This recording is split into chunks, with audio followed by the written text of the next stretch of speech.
the only way to go. Do it. Okay, when you guys are ready, just give me the signal and we'll get going.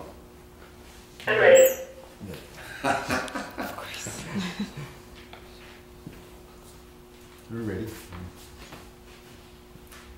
I'm here today to announce a major rewrite of U.S.-Mexico policy to support the Obama administration and Calderon administration on 4 new elements of policy and to support wholeheartedly where we need to go as a community and a region.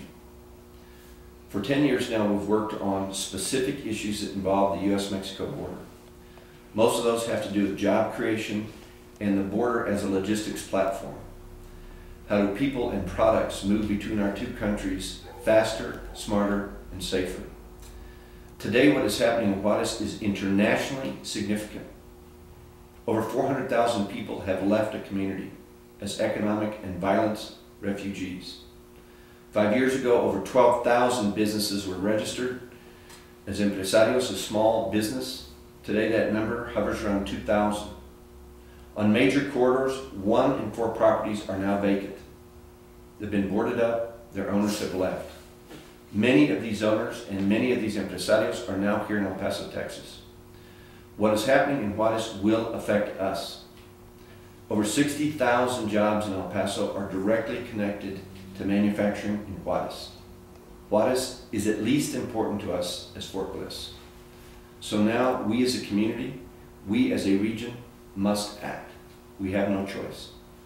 Some elements have crossed into parts of our border region and are active in places like Fabens, San Rosario, and Montana Vista. So what do? We will join with the elements of the Obama administration and Calderon administration to fashion what are regional specific agendas. We will join their national and international new 4 pillars of reform to do things here on the ground that will make families safer, make jobs grow, and improve the logistics on the border so that we can cross people and products faster, safer, and smarter.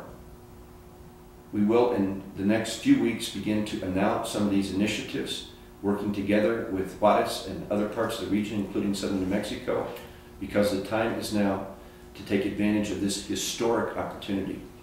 In my time in office, I have never seen cabinet-level discussions like we're having in Mexico today. On March the 23rd, Secretary Clinton, Napolitano, Secretary Gates, Michael Mullen, the head of the Joint Chiefs of Staff, and 4 other cabinet-level officials will be meeting with Mexican officials to work on details of some of these specific recommendations. This rewrite of policy we have not seen since the Kennedy administration. We are excited about the initiative. We applaud President Obama for taking the lead. This has been several months in coming, and we are pleased to be joining him and other members of the administration to move on the ground with specific programs. Finally, to Governor Rick Perry, quit camera rally. This is about people's lives. Showboating does not solve problems. Getting out and getting involved and getting to the table with specific solutions does. We need reform of DPS now. The forensics teams on the ground that will do the investigation of crimes, that will forfeit assets, that will get us prison information on the streets so that detectives in El Paso, Texas can use it, is long past due. Do your job so that we can do our jobs in El Paso, Texas. With that, I'll open it to any questions that you might have.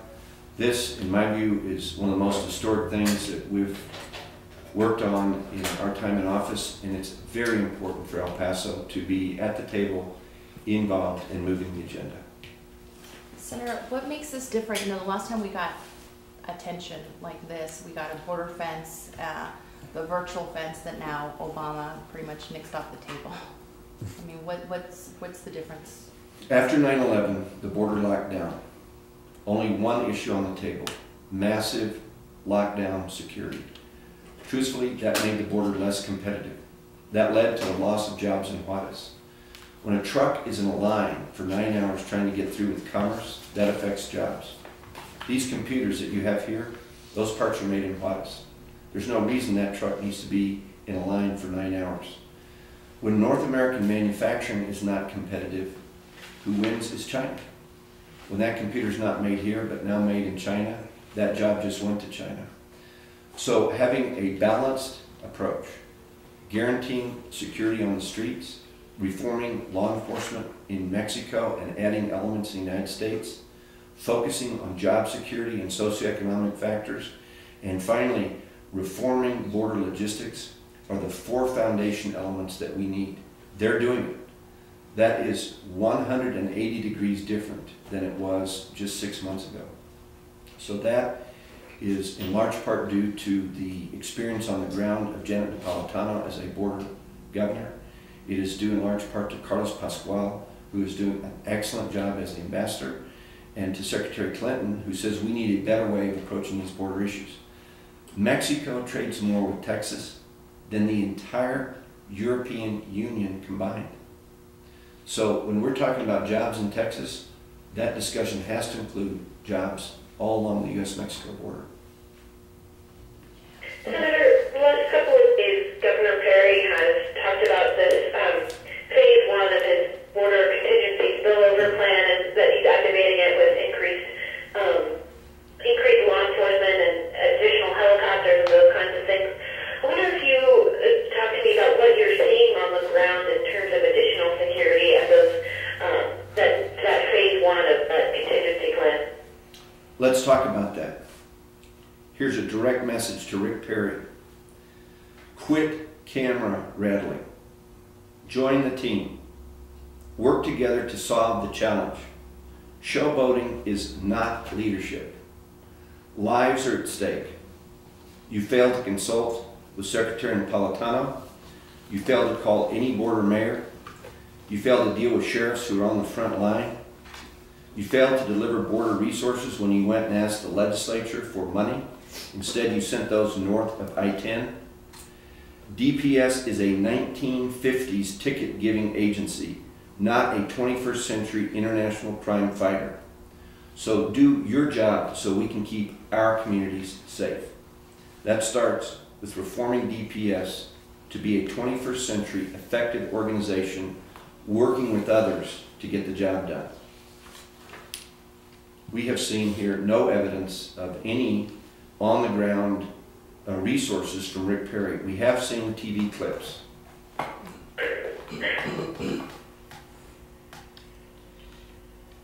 Senator, I also talked to Bob Cook yesterday from Redco, and he pretty much said that these numbers are Senator, alarming. one of the things I've heard from folks in other communities is that they're concerned that these statements about the activation of the border security plan and the helicopters and all that stuff is increasing fear unnecessarily in border communities. I mean, El Paso is obviously different from some of the other communities along the border. I wonder what your thoughts are about the level of concern that is generated by these types of actions.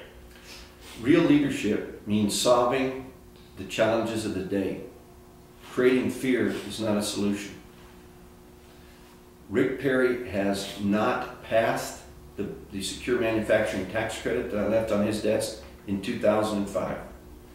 DPS does not effectively work with teams in the border region. For most of